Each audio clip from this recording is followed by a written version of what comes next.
कार्याची सुरुवात आपण तेव्हापासून सुरू केली, समाज कार्याची सुरुवात? ज्यावेळी मी राजारामपुरी तालमीमध्ये होतो, माझ्या बॉडी बिल्डिंग क्षेत्रामध्ये आणि कुस्ती क्षेत्रामध्ये ज्यावेळेला माझे नंबर यायला लागले, त्यामुळे माझी लोकप्रियता इतकी वाढली.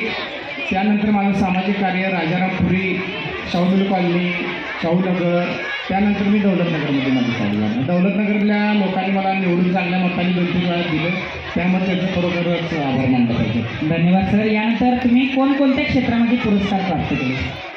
मी कुस्ती क्षेत्रामध्ये आणि बॉडी बिल्डिंग क्षेत्रामध्ये मला छत्रपती पुरस्कार मिळाला, राष्ट्रभूषण उत्स्फूर्त क्रीडा पुरस्कार मिळाला, असे मला 3 पुरस्कार मिळाले. सर, भारतामधील राजकारणामधील आवडणारे व्यक्तिमत्व? हां सर, मला कबूतर केसरी किताब मिळालेला आहे. मला 10 लाख रुपयाची गदा मिळालेली आहे. 10 लाख रुपयाची, जवळ चांदीची 10 किलोची, प्युअर चांदीची 10 किलोची मला गदा कबूतर क्षेत्रामध्ये कबूतर केसरी, महाराष्ट्र केसरीमध्ये मला मिळालेला आहे. खरोखरच मला अभिमान वाटतोय माझी कबूतर आहे त्यामुळे. सर, भारतामधील राजकारणामधील आवडणारे व्यक्तिमत्व भारतामध्ये? साहेब, भारतामध्ये म्हटलं नरेंद्र मोदी. ठीक आहे. आणि महाराष्ट्रामध्ये सर? महाराष्ट्रामध्ये देवेंद्र फडणवीस. ठीक आहे सर. यानंतर कोल्हापूरमधील राजकारणामधील आवडणारे व्यक्तिमत्व? माननीय ज्याने मला घडवलं, ज्याने मला उपमहापौर केलं, विरोधी पक्ष नेते केलं, ते माननीय महादेवराव महाडिक साहेब आणि मुन्ना महाडिक साहेब.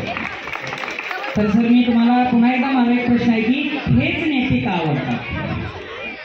चंद्रकांत आपले भारताचे पंतप्रधान नरेंद्र मोदी 370 कलम हटवलं आणि काश्मीर आपल्या ताब्यात घेतलं.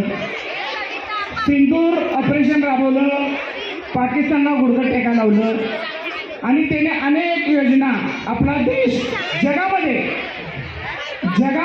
4थ्या स्थानी आणून ठेवलेला आहे. जगामध्ये खरोखर मोदी अतिशय वेगळं महत्त्व आहे.